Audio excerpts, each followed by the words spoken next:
Mulai belum? Ya. Assalamualaikum warahmatullahi wabarakatuh. Bismillahirrahmanirrahim. Pada sore hari ini kita melanjutkan pengajian kitab Adabud Dunya Waddin. Sebelumnya mari kita membaca Al-Fatihah. Ila hadratin Nabi Mustafa Muhammad Rasulullah sallallahu alaihi wasallam wa ala alihi wa ashabihi wa man tabi'ahum bi ihsanin ila yaumiddin wa ila hadratin jami'il ulama'il amilin wal awliya wa syuhada wa salihin wabil khusus jami'i masyayikh ma'had Lirboyo Kediri, wabil khusus muallif hadal kitab Adabud Dunya Waddin Asy-Syaikh Abil Hasan Ali bin Muhammad bin Habib Al-Mawardi Al-Basri Asy-Syafi'i. Al-Fatihah. A'udzu billahi minasyaitonir rajim. Bismillahirrahmanirrahim. Alhamdulillahirabbil alamin arrahmanir rahim maliki yaumiddin. Iyyaka na'budu wa iyyaka nasta'in. Ihdinas siratal mustaqim. Siratal ladzina an'amta 'alaihim ghairil maghdubi 'alaihim waladdallin. Amin. Bismillahirrahmanirrahim. Al-faslu tsalis. Al-faslu ats-tsalitsu fil haya'i. Al-faslu fasal ats-tsalitsu yang ketiga fil haya'i dalam menjelaskan malu atau sifat malu. Jadi subbab yang ketiga adalah menjelaskan tentang al-haya, malu, ya, sifat malu. I'lam, ketahuilah kamu, annal khaira, sesungguhnya kebaikan, wasyarra, dan keburukan, ma'anin, itu memiliki banyak makna, ya kan? Kaminatun, yang tersimpan, tu'rafu, yang diketahui, ma'anin tersebut, makna-makna yang tersimpan itu, bisimatin, dengan tanda-tanda, dalatin, yang menunjukkan. Jadi Imam Al-Mawardi berteori bahwa kebaikan dan keburukan itu mengandung multi makna, mengandung kekayaan makna yang tersimpan, di mana makna itu baru diketahui, baru dikenali itu dengan tanda-tanda, dengan jejak-jejak yang menunjukkan kepada kebenaran atau ketidakbenaran, kebaikan atau keburukan. Artinya apakah kebenaran dan keburukan? Nah, Imam Mawardi berteori bahwa kebaikan dan keburukan itu memiliki banyak makna, di mana makna ini baru diketahui dengan tanda-tanda, dengan jejak-jejak yang menunjukkan terhadap makna tersebut, Kama qalat, sebagaimana berkata al-arabu, orang-orang Arab, fi amthaliha, di dalam kalam misalnya Arab, ya, kalam perumpamaannya orang-orang Arab. Apa yang dikatakan orang Arab? Tukhbiru an majhulihi mir'atuhu. Tukhbiru, memberi kabar, memberi informasi, ya kan, an majhulihi, dari sesuatu yang tidak diketahui seseorang atau man, mir'atuhu. Apa yang memberi kabar itu, memberi informasi itu, mir'atuhu, kaca cerminnya man. Jadi tukhbiru an majhulihi mir'atuhu, ya. Jadi tentang ketidaktahuan, tentang majhul, sesuatu yang tidak diketahui, ya, tentang dirinya, tentang seseorang, diri seseorang, itu yang memberitahu adalah cerminnya, Jadi cermin diri seseorang itulah yang memberikan informasi tentang sesuatu yang tidak diketahui tentang dirinya. Gitu.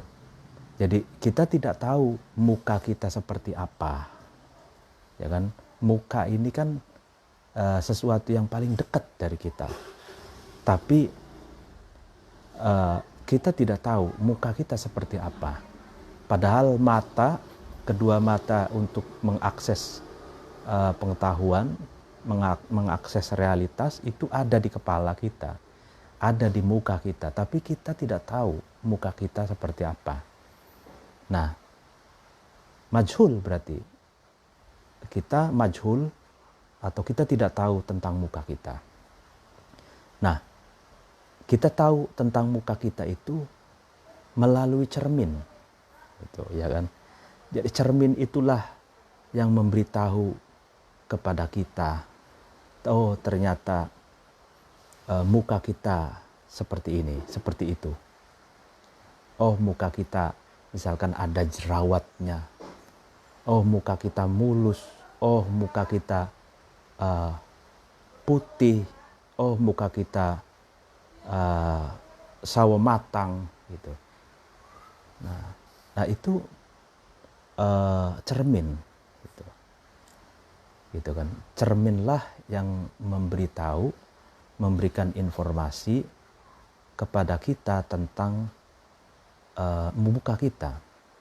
Begitupun dalam, ini kan kalam perumpamaan gitu. Begitupun dalam melihat kebaikan dan keburukan gitu. Nah, kebaikan dan keburukan itu baru diketahui melalui jejak-jejaknya. Gitu. Kalau meninggalkan jejak atau meninggalkan bekas melukai orang lain, itu sesuatu yang buruk. Merusak itu sesuatu yang buruk, gitu kan. Mafsadat ya sesuatu yang buruk. Madharat itu sesuatu yang buruk, gitu. Merugikan itu sesuatu yang buruk, karena itu jejak, gitu kan. Jadi keburukan itu dilihat dari jejak-jejaknya itu. Jejaknya ternyata merugikan, ya sesuatu yang merugikan, sesuatu. Misalkan orang mencuri, ya kan? Itu buruk karena apa? Mengambil orang lain, mengambil barang orang lain, gitu, uang orang lain. Misalkan orang memukul orang lain, itu buruk karena melukai orang lain, gitu. Jejak-jejaknya. Begitupun kebaikan diketahui dari jejak-jejaknya. Misalkan kita menyantuni anak fakir miskin, ya kan, mustad'afin, anak yatim, orang-orang miskin. Nah itu baik karena kita berbagi dengan mereka dan mereka pun mendapatkan kemanfaatan dari harta yang kita berikan. Jadi sesuatu yang manfaat, ya kan, jejak-jejak yang berupa manfaat, maslahat, lalu kemudian keberkahan, kebaikan yang berlipat ganda. Nah itu adalah sesuatu yang al-khair, kebaikan. Jadi segala sesuatu yang bermanfaat, maslahat, nah itulah tanda-tanda kebaikan, gitu. Wa kama qala, dan sebagaimana berkata Salim bin Umar asy-syairu, seorang penyair. Jadi Salim bin Umar ini seorang penyair. Apa yang dikatakan, la tas'alul mar'a an khalaiqihi fi wajhihi syahidun minal khairi. La tas'al, janganlah kamu bertanya al mar'a, terhadap seseorang, an khalaiqihi, dari akhlaknya, sopan santunnya, budi pekertinya almar'u, atau seseorang itu, ya kan, fi wajhihi, di dalam wajahnya almar'u itu, syahidun, terdapat sesuatu yang bersaksi, ya kan, sebagai saksi, minal khairi, dari minal khobari, ini dari informasi atau kabar. Jadi janganlah kamu bertanya tentang akhlaknya seseorang, itu, tentang tingkah lakunya seseorang terhadap orang itu. Cukup lihatlah wajahnya, katanya gitu. Jadi di wajahnya itulah ada saksi, ya kan, sesuatu yang memberi saksi, yang apa, yang akan memberikan informasi, gitu.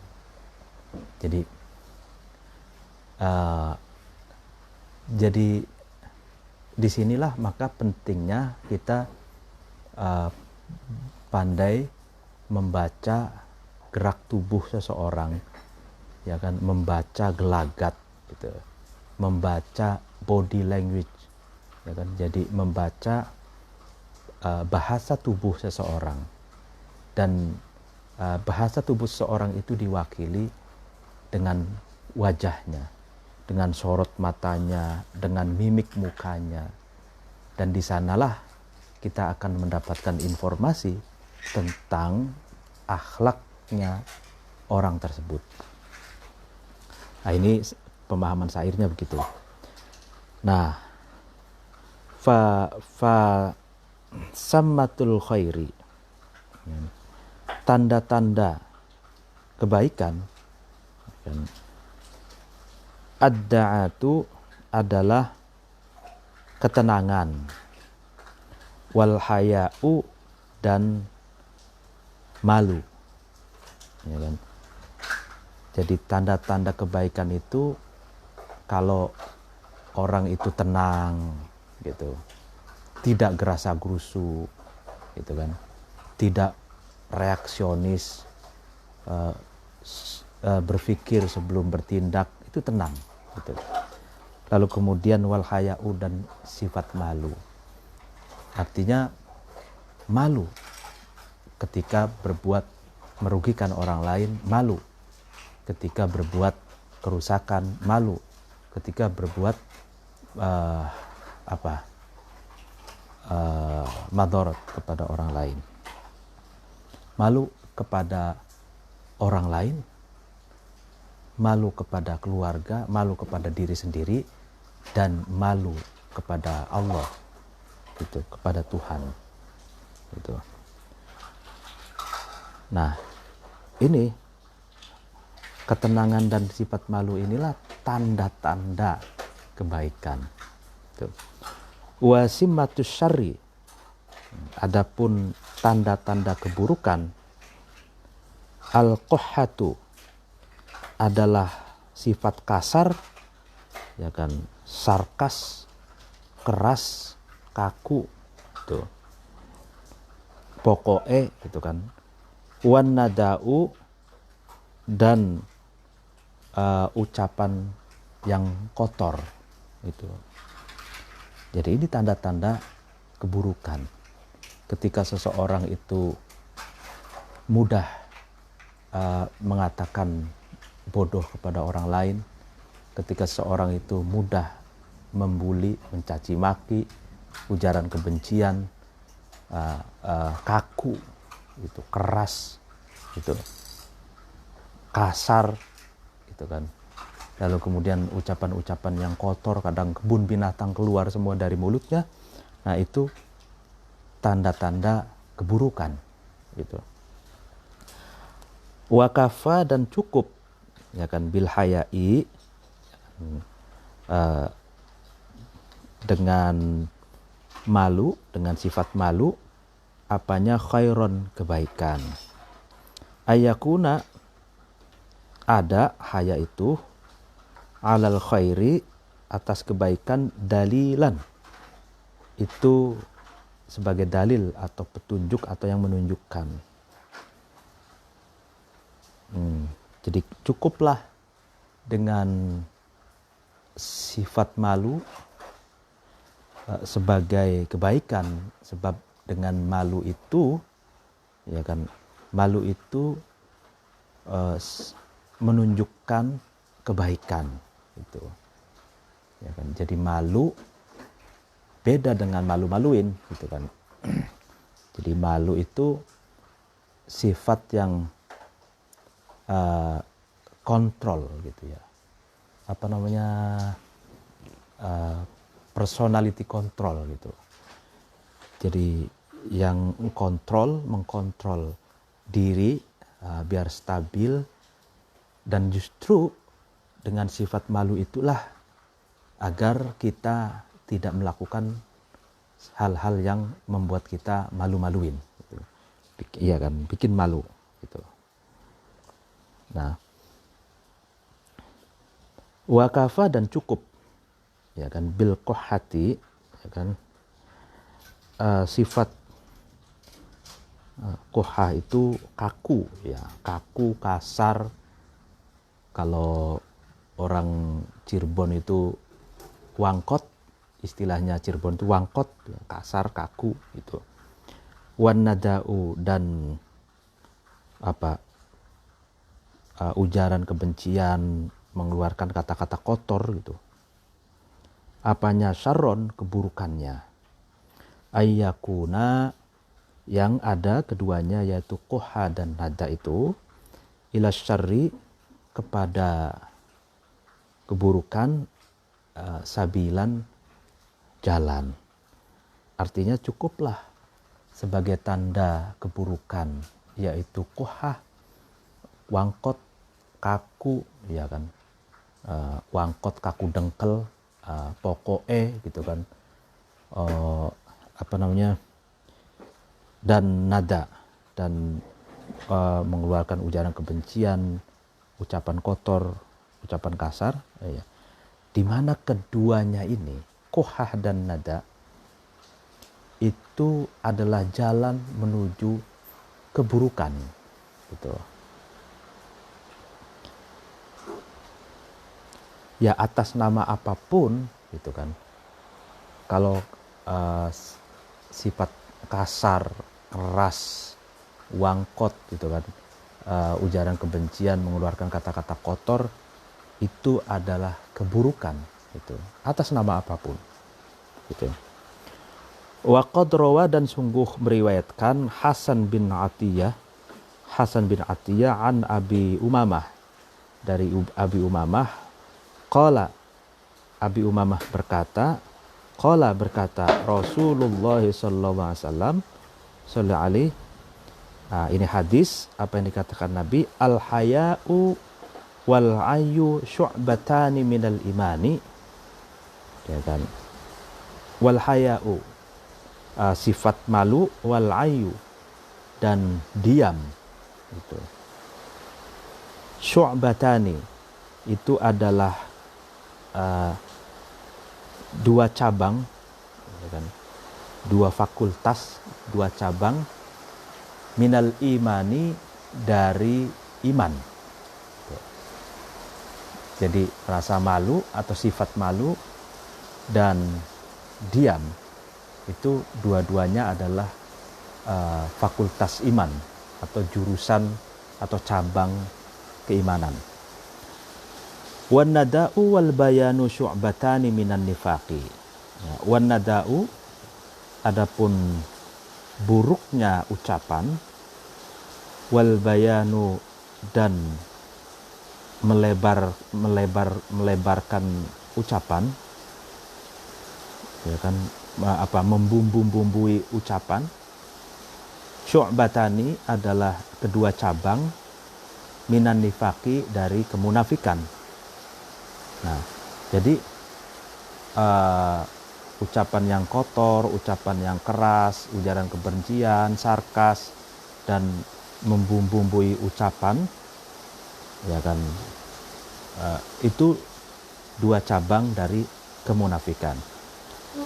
Wa yushbihu, ya kan, menyerupai terhadap kebenaran, ya kan, ayakuna, ada al-ayu. Al-ayu, kata al-ayu tadi itu fi makna sumti, di dalam makna diam.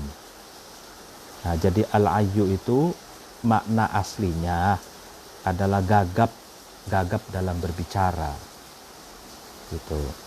Tapi di dalam hadis ini maksudnya adalah asumtu, diam.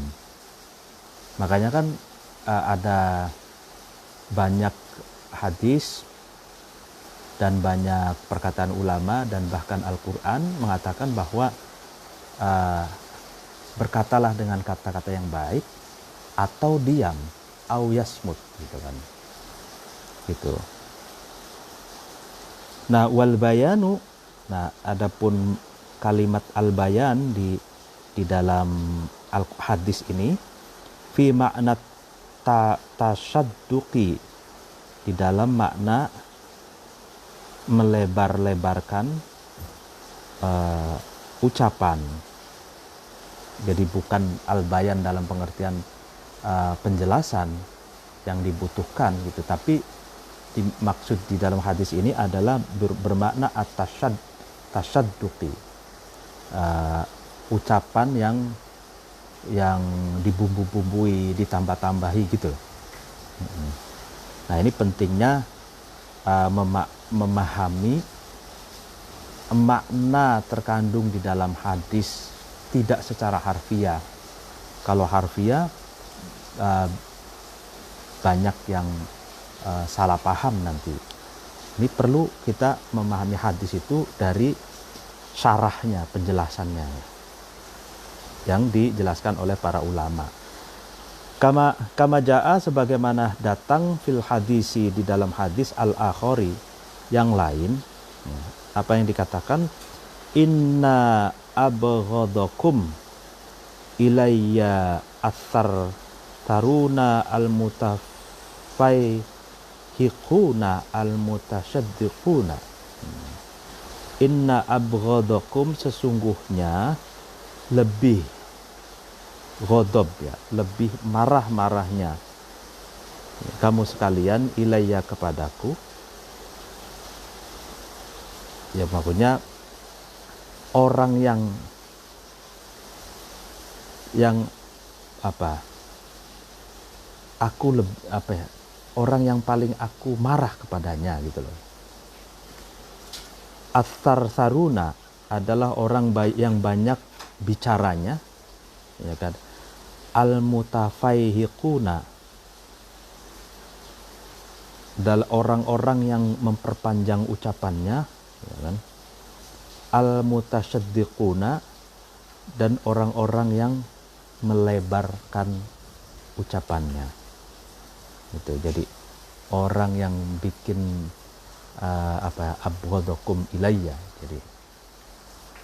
Jadi saya tidak suka kepada orang yang banyak bicaranya, itu memperpanjang ucapannya dan memperlebar ucapannya. Jadi biasanya orang yang begitu akan menambah-nambahi, membumbui dengan hoax, dengan fitnah, dan macam-macamnya. Godaan mulut itu manis gitu. Jadi akan terus berkata-kata yang tidak penting gitu.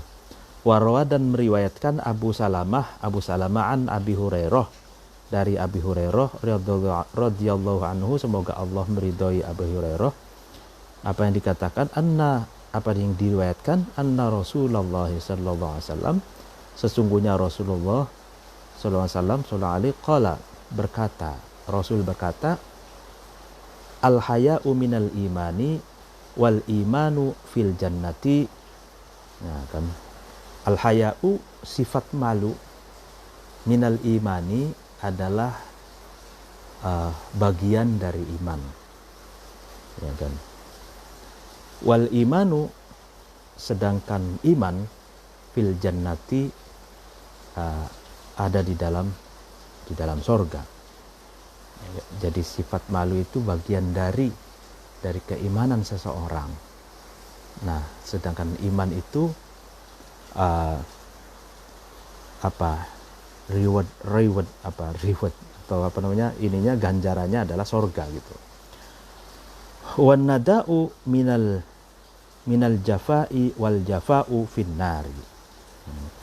Wan nada'u, sedangkan buruknya ucapan, kasarnya ucapan, kotornya ucapan, minal jafai adalah bagian dari orang yang keras kepala, wangkot, kasar, sarkas. Ya kan? Wal jafa'u, adapun orang yang keras, kasar, finnari, itu tempatnya di dalam neraka. Gitu. Jadi kalau kasar, ya kan, kotor, lalu kemudian sarkas, kaku, itu finnar, kata Nabi, itu tempatnya di dalam neraka gitu. Ya, ini kadang kan di dalam kehidupan dibalik-balik gitu, dikira ujaran kebencian, lalu kemudian kata-kata kotor, kata-kata sarkas gitu, itu dikira akan meraih ke surga gitu, meraih surga, padahal sebaliknya itu dia sedang meraih neraka gitu. Kalau di dalam hadis ini ya gitu. Wa qala, dan berkata ba'dul hukama'i, sebagian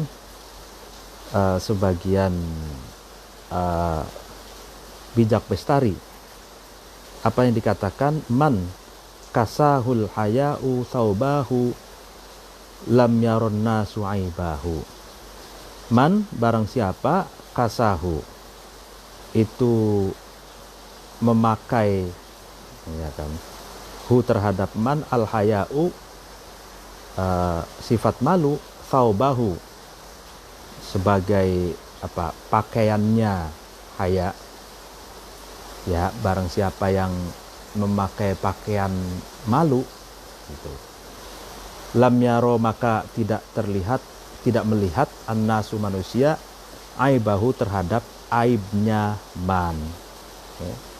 Jadi barang siapa yang memakai pakaian malu, sifat malu dalam kesehariannya, livingnya itu malu, menghidupkan rasa malu, maka orang lain tidak akan melihat aibnya gitu. Wa qala, dan berkata ba'dul bulaghai, sebagian ahli balaghah, ahli sastra Arab tinggi, apa yang dikatakan, hayatul wajhi bihayaihi. Hayatul wajhi, hidupnya muka seseorang, bihayaihi, itu dengan sifat malunya wajah. Artinya muka seseorang itu bisa dikatakan hidup itu kalau memiliki rasa malu gitu. Ya. Jadi kalau orang yang ada istilah kan, muka saya hilang, muka saya mau ditaruh di mana, kata-kata gitu kan ya. Nah, itu menunjukkan bahwa muka ini adalah representasi dari eksistensi manusia gitu. Nah, kehidupan, ya kan, mau ditaruh di mana muka saya gitu. Itu kan berarti kan dia menunjukkan bahwa muka itu eksistensi. Ada nih mencari muka, ya kan. Lalu kemudian kata-kata ini ya, sehari-hari mencari muka, lalu kemudian ada lagi mau ditaruh di mana muka saya gitu kan. Lalu kemudian bertatap muka, ya kan. Lalu kemudian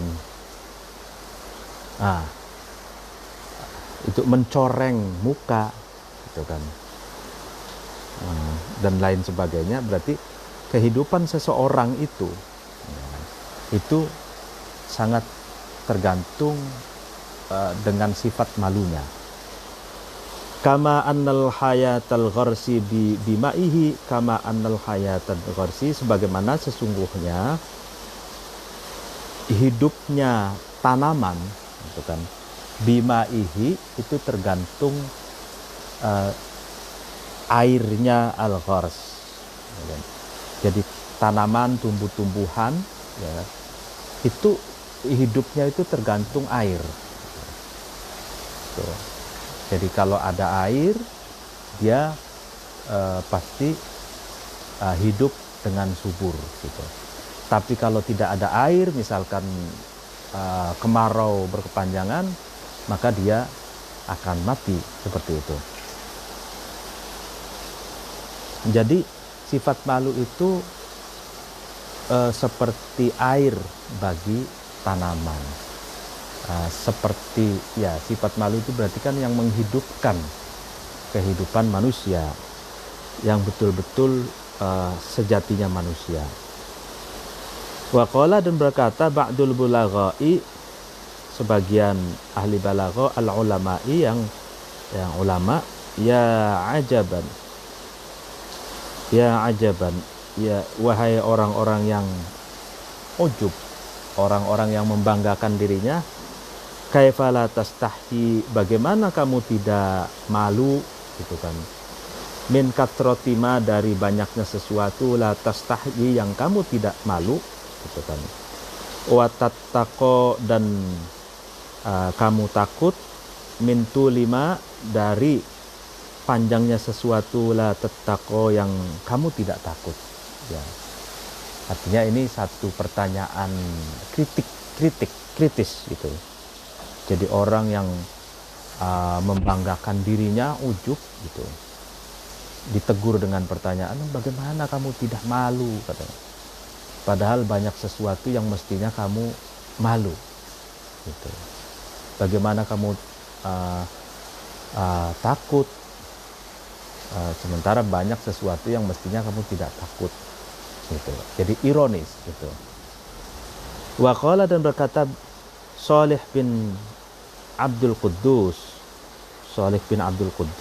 apa yang dikatakan syair ini, idza qalla ma'ul wajhi qalla haya'uhu wala khaira fi wajhin idza qalla ma'uhu haya'uka fahfadhu alaika wa innama yadullu ala fi'lil karimi haya'uhu.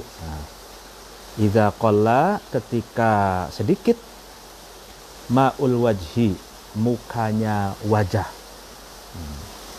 mukanya, ma'ul wajhi, air mukanya gitu. Idza qalla, ketika sedikit, ma'ul wajhi, air mukanya, qalla, maka sedikit, haya'uhu, malunya al wajhu.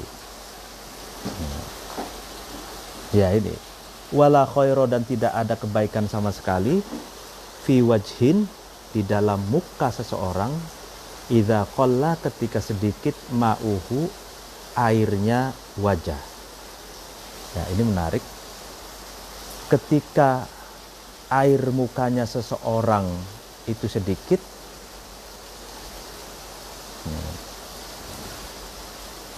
maka sedikit pula rasa malunya katanya. Dan tidak ada kebaikan sama sekali di diri seseorang ketika air mukanya itu sedikit katanya gitu. Ya, jadi air muka itu apa? Ini satu majaz, satu istilah yang menarik kita gali.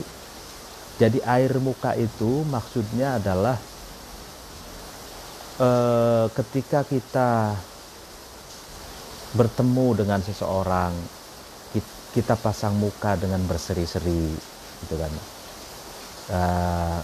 kita melayangkan senyum tipis-tipis gitu, menyapanya dengan sopan. Kalau tidak menyapa, kita memberikan isyarat bahwa kita itu menyapa.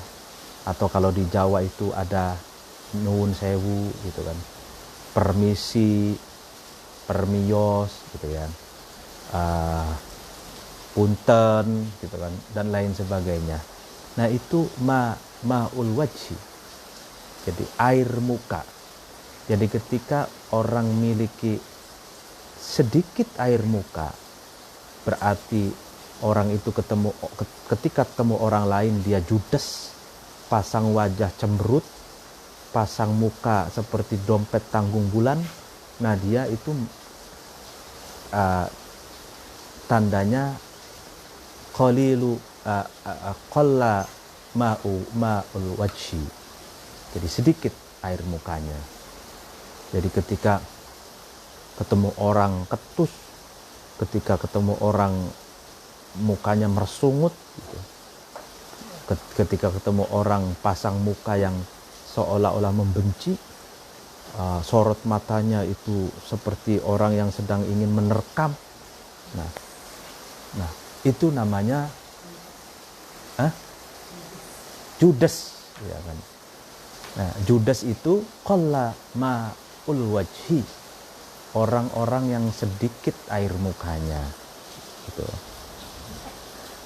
Nah, atau istilahnya jutek gitu ya, itu qalla ma'ul wajhi. Lalu kemudian hayauka, jagalah kamu, ya kan?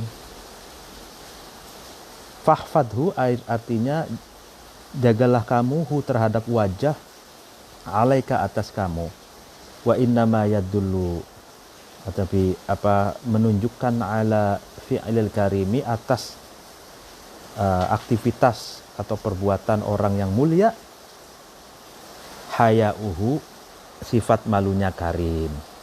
Jadi jagalah betul-betul, harus menjaga mukamu, karena rasa malumu itu yang menunjukkan ala fi'lil karim, atas perbuatan orang-orang yang mulia. Jadi kita betul-betul harus menjaga muka kita agar tidak kehilangan muka, agar kita tidak tercoreng muka gitu ya. Muka kita tidak tercoreng gitu ya. Walaisa, dan tidaklah, ya kan, liman bagi seseorang, saliba yang merusak gitu ya, mendedel ya, mencabik-cabik gitu, al-haya'a terhadap yaman itu al-haya'a terhadap sifat malu, sodun sesuatu yang mencegah, an qabihin dari keburukan. Artinya bagi seseorang yang merusak sifat malunya, maka tidak ada sesuatu yang mencegahnya dari keburukan gitu. Artinya kalau dia tidak punya sifat malu, tidak ada rem gitu, tidak ada rem yang mencegah dirinya dari keburukan apa saja dia terjang gitu. Wala zajirun, dan tidaklah ada sesuatu yang mencegah, an mahdurin dari sesuatu yang dilarang. Jadi kalau orang yang sudah merusak rasa malunya, menghilangkan rasa malunya, maka dia tidak ada sesuatu yang mencegah dari sesuatu yang diharamkan. Artinya orang yang tidak punya rasa malu itu seperti dalam istilah wal gedual, langka kodok langka kadal gitu kan, semuanya akan diuntal gitu. Artinya segala sesuatu baik halal baik haram itu akan diuntal, akan ditelan, akan dimakan, akan dilakukan gitu. Karena dia tidak ada kontrol. Dia tidak punya rasa malu, karena rasa malunya dihancurkan gitu. Fahuwa, maka adapun laisa liman saliba tadi itu, yuqaddimu mendatangi alama atas sesuatu yasha'u yang seseorang itu kehendaki, wayati dan seseorang itu mendatangi ma terhadap sesuatu yahwa yang dia ambisi atau dia cintai. Ya kan? Jadi orang yang menghancurkan rasa malunya, dia akan melakukan apapun yang dia inginkan, dia akan mendatangkan atau mendatangi atau melakukan segala sesuatu yang dia inginkan gitu. Apa saja, tanpa ada kontrol, tanpa ada filter gitu, tanpa ada rem gitu. Wa bidzalika, dan dengan fahuwa yuqaddim tadi itu, jaa datang al khabaru, satu kabar, satu informasi. Rawa meriwayatkan Syu'bah an Mansur bin Rib'i, Mansur bin Rib'i an Abi Mansur al-Badri, dari Abi Mansur al-Badri, qala, berkata Mansur, qala berkata Rasulullah sallallahu alaihi wasallam, apa yang dikatakan Rasul, inna mimma adrakan nasu min kalamin nubuwah al-ula yabna Adam idza lam tastahyi fasna' ma syi'ta. Nah, itu kan, inna mimma, sesungguhnya dari sebagian sesuatu, adroka yang menemukan, annasu manusia, min kalamin nubuwah, dari kalam kenabian, al-ula yang utama, apa ya ibni Adam, wahai anak cucu Adam, idza lam tastahyi, ketika kamu tidak malu, fasna, maka kamu lakukan ma, sesuatu, syi'ta, yang kamu inginkan. Artinya sebagian dari kalam kenabian yang utama yang didapatkan oleh manusia adalah peringatan, wahai anak cucu Adam, ketika kamu tidak punya sifat malu, maka kamu akan melakukan apa saja yang kamu inginkan, baik itu halal atau haram, mafsadat atau maslahat, itu merugikan atau tidak merugikan. Jadi kamu akan lepas kontrol gitu. Artinya bahwa malu itu adalah sangat penting sebagai kontrol self personality atau kontrol personality ya. Walaisa, dan tidaklah, hadal qaul, inilah ucapan, ya kan, i'jazan, mendorong, bi fi'lil ma'asi, ya kan, dengan melakukan kemaksiatan, inda qillatil haya'i, ketika sedikitnya rasa malu, kama tuwuhima, sebagaimana asumsi atau salah sangkanya terhadap ma ba'duman, sebagian seseorang, jahila, yang bodoh atau yang tidak tahu, man itu ma'anil kalam, terhadap makna-makna kalam, wa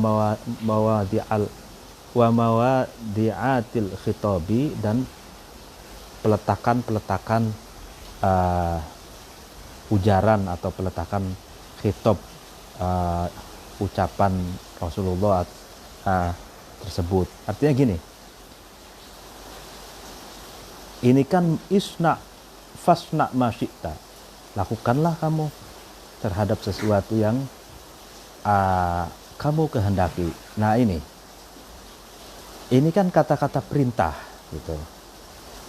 Nah, ini bukan berarti, ya kan, bukan berarti mendorong seseorang untuk melakukan maksiat ketika memiliki rasa malu yang sedikit. Bukan itu. Ini salah paham gitu. Nah, jadi kata perintah itu, ya kan, sebagaimana saya pernah menjelaskan di dalam kitab Jam'ul Jawami, di dalam usul fikih, itu kata perintah itu ada 26 makna. Perintah itu bisa selain amar, amar ya, segot amar ya, kalimat perintah itu bisa wajib, bisa juga tujuannya adalah merendahkan, bisa juga tujuannya adalah ihanah. Artinya seperti gini, hadis ini kita pahami seperti kita melihat anak kecil atau anak kita yang sedang, ya masih kecil, anak kita 7 tahun misalkan, sedang memanjat pohon, katakan misalkan pohon jambu gitu, atau pohon mangga gitu. Nah ketika kita turun, tapi dia tetap saja naik gitu, ya sudah terus naik ke atas gitu, terus. Nah kata-kata terus panjat terus sampai ke atas itu perintah gitu. Tapi tujuannya adalah larangan. Dan maksudnya adalah melarang jangan kamu melakukan itu. Karena resikonya tahu akan jatuh gitu loh. Nah, makanya itu sama seperti halnya kita seorang sudah tahu bahwa itu akan menimbulkan madarat gitu. Tapi dilakukan saja, akhirnya kita ya sudah terserah kamu, kerjain aja sudah gitu. Nah itu padahal maksudnya adalah janganlah kamu kerjakan itu gitu. Nah sebagaimana idalam tastahni fasna ma syi'ta. Nah ini pentingnya usul fikih gitu. Pentingnya kita belajar memahami kalimat dengan perspektif atau piranti usul fikih, maqasidus syariah, masalikul mursalah, sehingga tidak harfiah. Kalau harfiah memahami hadis itu banyak salah paham gitu, dan bahkan pahamnya yang juga salah gitu. Nah. Ya. Wa mithlu hadal khobari, menyerupai dengan khobar ini, qaulus syairi, perkataannya penyair, idza lam tahsha aqibatal layali walam tastahyi fasna ma tasha'u.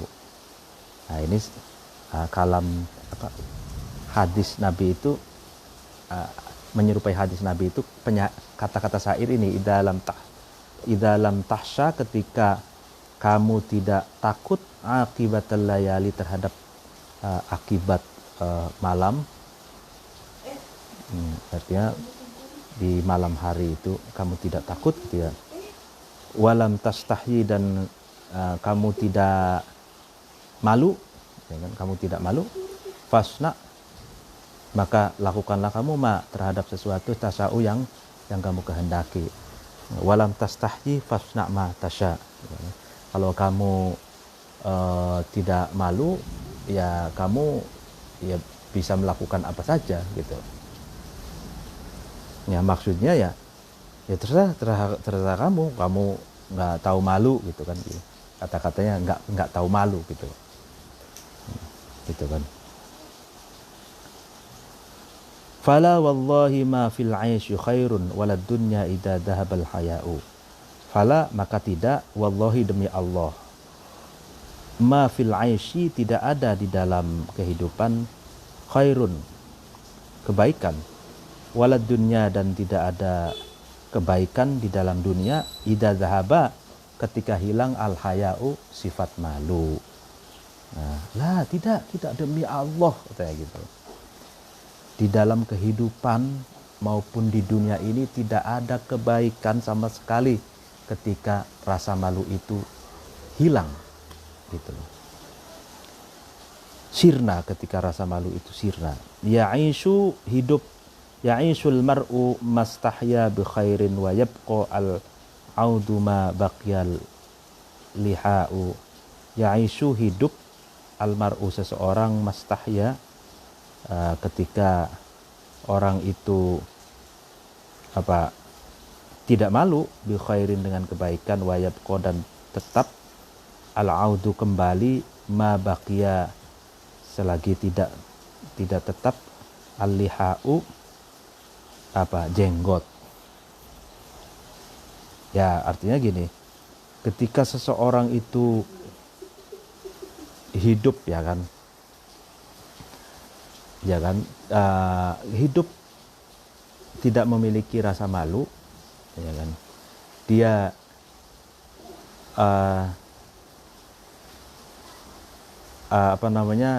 ingin kembali mendapatkan kebaikan dan eksistensinya, ya sebagaimana tidak tetapnya jenggot. Ini apa ya, jadi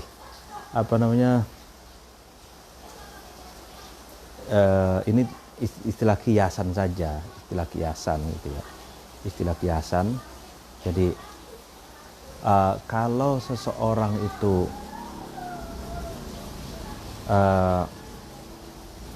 misalkan orang itu tidak punya jenggot gitu ya, ingin sekali punya jenggot gitu, pakai obat-obatan apa semuanya, ya kan, tapi tetap saja nggak tumbuh jenggotnya itu, ya kan, karena jenggot itu given ya, terberi gitu, sesuatu yang terberi gitu, pemberian. Nah sama seperti orang hidup, ya kan, tanpa punya rasa malu, itu dia berharap kebaikan gitu. Itu seperti orang yang tidak punya jenggot, ya kan, berharap punya jenggot gitu. Jadi sulit gitu. Artinya mengharapkan sesuatu yang utopia gitu. Ya mungkin pengajian pada sore hari ini dicukupkan. Apabila ada kekurangan mohon dimaafkan. Wallahul muwaffiq ila aqwamit thoriq. Wassalamualaikum warahmatullahi wabarakatuh.